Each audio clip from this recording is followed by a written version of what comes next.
Today we're going to speak about a human clone represented in the miraculous Jesus clone, Jesus copy clone, and the clone species beside ethics in that story.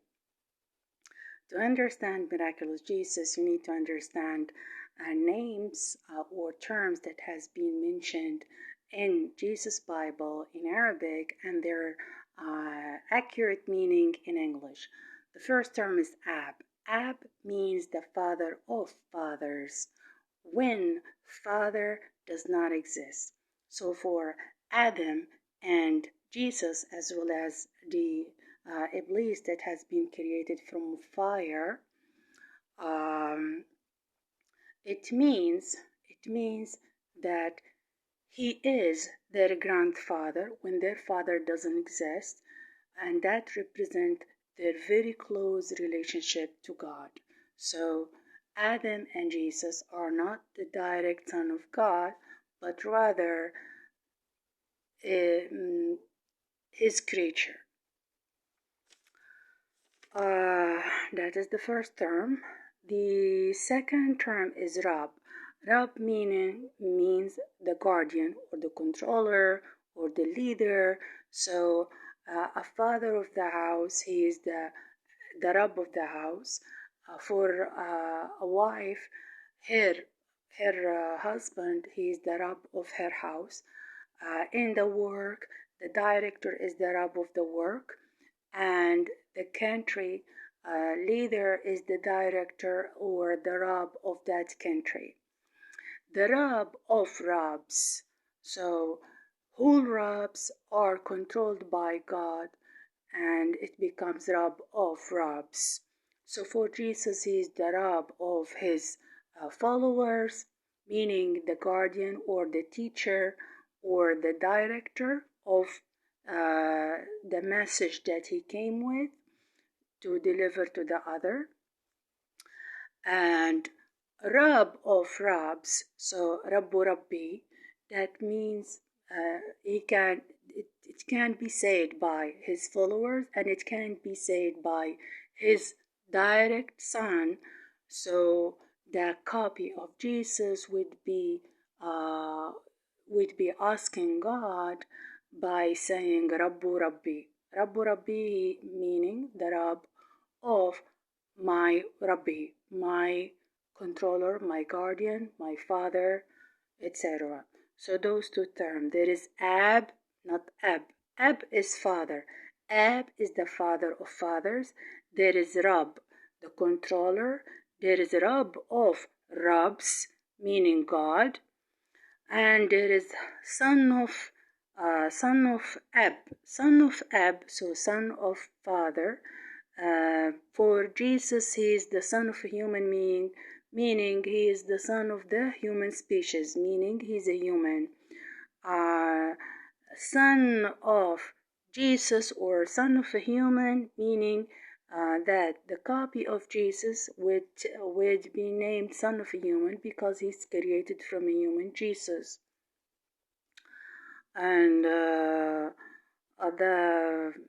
son of Rab, as we said, so son of Rabs represented by followers from the same species, or son meaning son of Rab meaning son of father, direct father, or the son of the controllers, or the son of Rab, Rab of our Rab, meaning I am the son of my father, that he is controlled by God.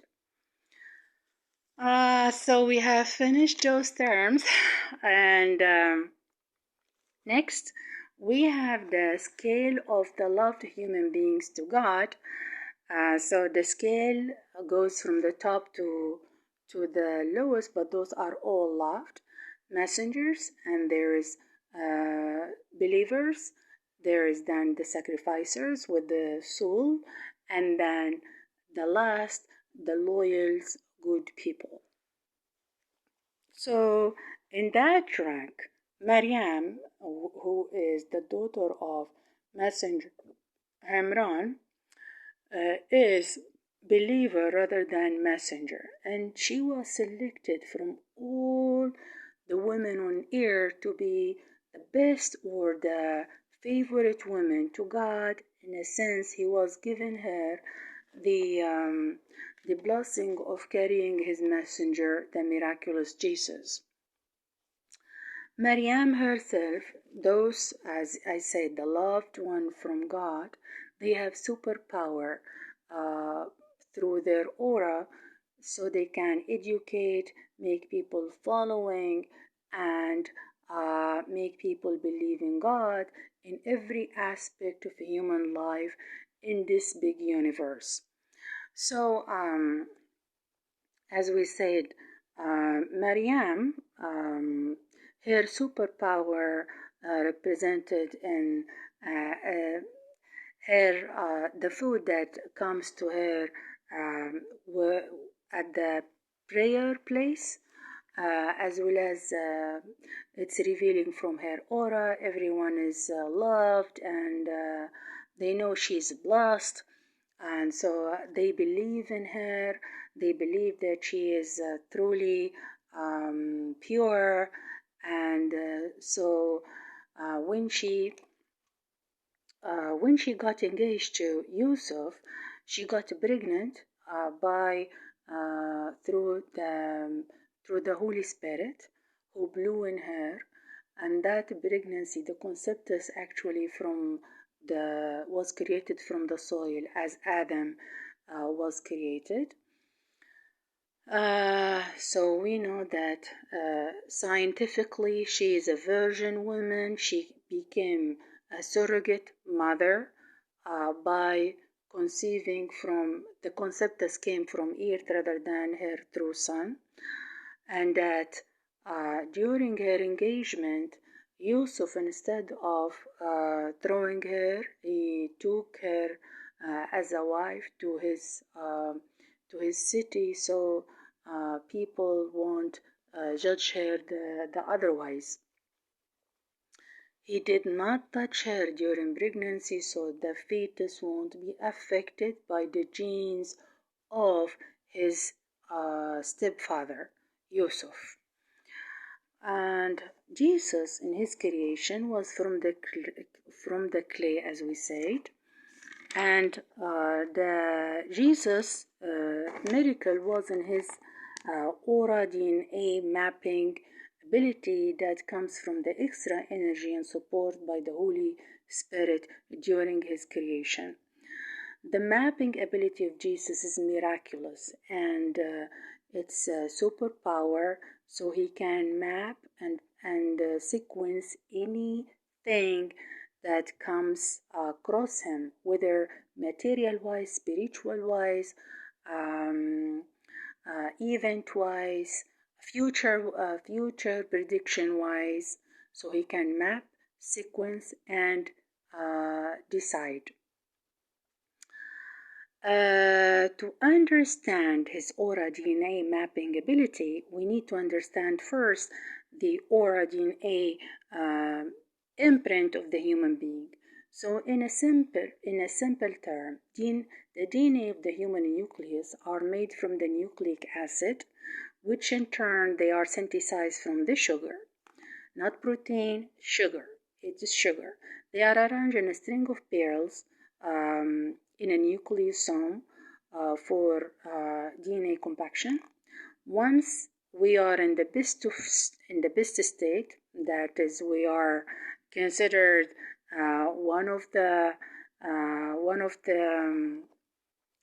ranks of those who are loved by God, the one that I am mentioned, either messengers or believers or sacrificers or those who are good, loyal to God. Then our nucleic acid would be ignited from the oily nucleoplasm, and the oily nucleosome would ignite like a pearl, the whole lamp of the nucleic material inside the nucleoplasm represented in a planet of DNA pearls in the oily nucleoplasm. And so the aura, the energy generated from the igniting the nucleic acid, those pearls in the nucleosome, would have a tremendous photon energy, and the imprint of the aura would have the same imprint of the DNA of the cell. That's why I call it aura DNA imprint. And the oil itself of the nucleoplasm does not ignite, but rather ignite the nucleic acid. And as we said, it's photon energy rather than a fire energy. So through which we would have a peaceful energy source. In the best state of illumination, the oil versus sugar would pour out of the oily cytoplasmic membrane into the outside, and this would maximize the aura conduction between the cells, and it would maximize also illumination of the cell itself. This explains actually the aura, the oily coat of, or the greasy oily coat of Jesus' body since his delivery. The maximum source of aura energy on earth, as mentioned in our Quran, represented in fig and olive, as well as Mount of Sinai and Mecca. So being eatable, olive as igniting oil, and fig fruit as a source of energy, those are accessible and can be and we can have through them maximum amount of energy if we can maintain good state of heart.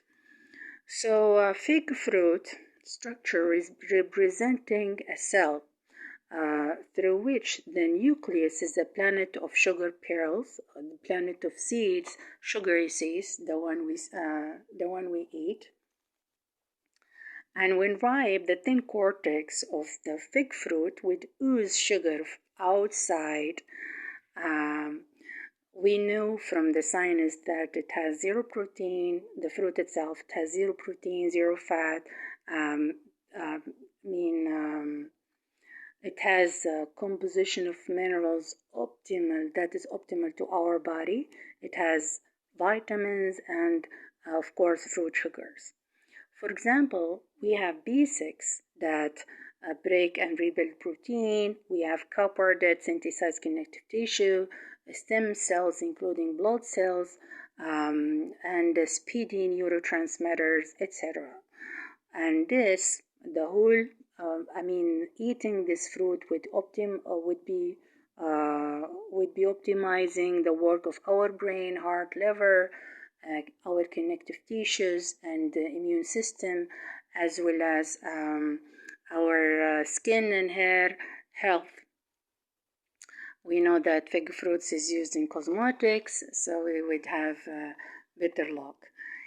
I think Jesus' nucleus was resembling a fig fruit in a sense. His cell nucleus occupies most of the cell, with a prominent DNA structure for precise DNA mapping and sequencing. This miraculous DNA imprint, aura DNA imprinting, enabling him to construct materials, construct creatures from the soil, the origin of all earth creatures. He can reconstruct deeds. He can map and repair genes of sick. So through that he acquired tremendous or superpower healing ability. Spiritual wise,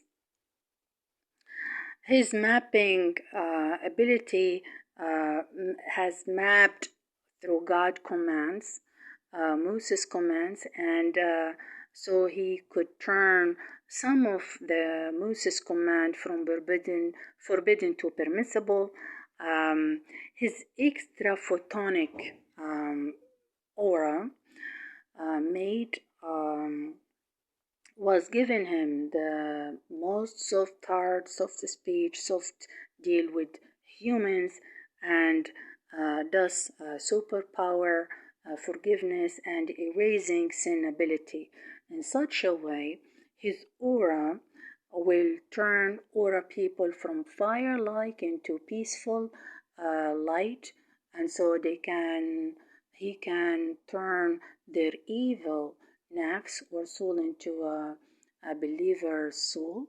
He can also, through that energy, he can extrude fire-like jinn from their body. So by this we are ending up the first session about miraculous Jesus. The next session would be about his miraculous ability and the clones he created at his time.